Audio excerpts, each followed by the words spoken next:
Assalamualaikum warahmatullahi wabarakatuh, Buya. Salam. Semoga Buya selalu dalam lindungan Allah Subhanahu wa taala. Amin ya rabbal alamin. Ada yang ingin saya tanyakan, Buya. Begini, Buya. Kami berkhidmah di sebuah lembaga dakwah.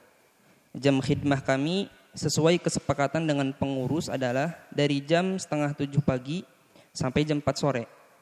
Salah satu rekan kerja saya, sebut saja namanya Fulana. Saat hari Senin dan Kamis dia rajin berpuasa. Namun saat di hari berpuasa tersebut kadang suka tidur di jam 8 atau jam 9-nya. Dan juga suka meninggalkan tempat kerja untuk sholat duha dalam waktu yang cukup lama tanpa izin dahulu. Saat hari biasa gak berpuasa juga kadang meninggalkan tempat kerja tanpa alasan yang jelas, tanpa izin pula. Bagaimana sebaiknya Fulanah ini, Buya? Apakah lebih afdol tetap berpuasa atau jangan berpuasa agar bisa maksimal di jam kerjanya, Buya? Terima kasih sebelumnya, Buya, atas jawabannya. Kita tidak akan jawab tentang lembaga pendidikan. Kerja di kantor saja sama. Asalkan dia bekerja di tempat tersebut mengambil uang, imbalan, apakah namanya gaji. Kalau di pondok sini mungkin namanya istilah uang barokah. Kalau dia mengambil uang itu, maka dia harus disiplin waktu. Orang kerja di kantor jam 7 sampai jam 2 siang. Maka dia harus bekerja di situ. Nggak boleh main-main. Bagaimana kalau isu baca Quran? Oh, maksiat tambahan. Puasa Senin Kamis boleh tidak? Boleh, asalkan tidak mengganggu kerja.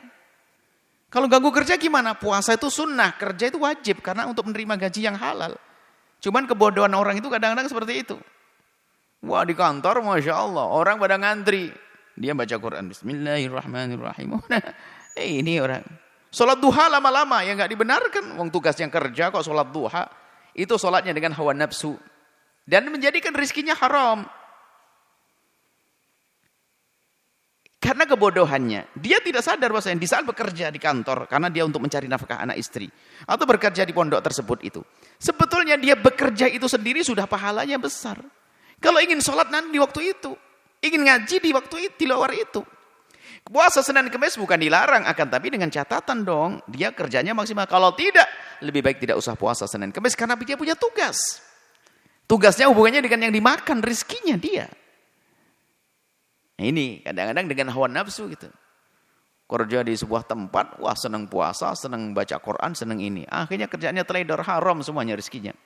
Nggak boleh begitu. Sebab perjanjiannya bekerja. Dan bekerja mencari nafkah itu seperti orang jihad di jalan Allah.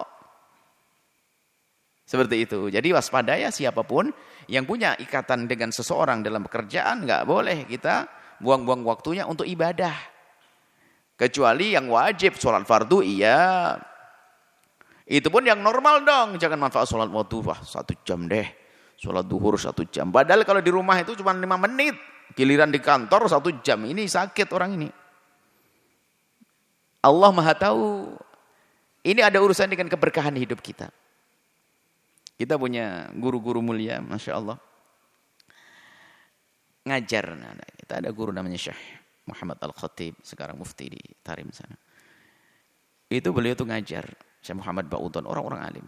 Ngajar itu lihat, nggak pernah kurang waktunya. Karena beliau tuh khawatir, takut kurang waktunya. Karena beliau ada diberi sesuatu dari kampus. Karena dia mengambil sesuatu dan akan dimakan oleh anak-anaknya, maka nggak mau kurang waktunya. Sehingga minta waktu agar ada tambahannya, barangkali ada jamku yang kurang. Karena aku teledor, biar ketutup, biar tidak haram. Bahkan kalau sudah jamnya harus masuk beliau. Suatu ketika ini sungguh unik.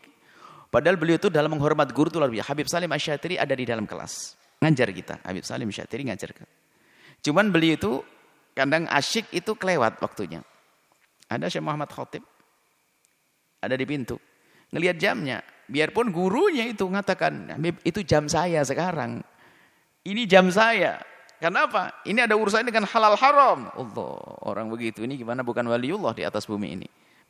Jam saya, jam. Habib Salim marhaba, langsung itu Habib Salim keluar. Tapi karena tadi terlambat 5 menit, nanti minta diganti di waktu yang lain. Jadi begitulah keikhlasan orang-orang seperti itu, ketulusan karena takut kepada yang haram. Nah ini urusan 5 menit saja ada artinya. Ada ustadz terlambat terus 5 menit. 5 menit kali 20 berapa coba? Setiap ngajar terlambat, innalillah. Setiap ngajar terlambat, waduh ini. Sama kalau kita bekerja dengan seseorang, jangan. Karena urusannya dengan halal haram. Rizki yang kita makan, seperti itu. Dengan kantor juga sama. Kecuali kita udur, sakit dan sebagainya, kita harus minta maaf, minta izin dan sebagainya dengan jelas, bukan semaunya sendiri. Seperti itu. Wallahu a'lam bishawab.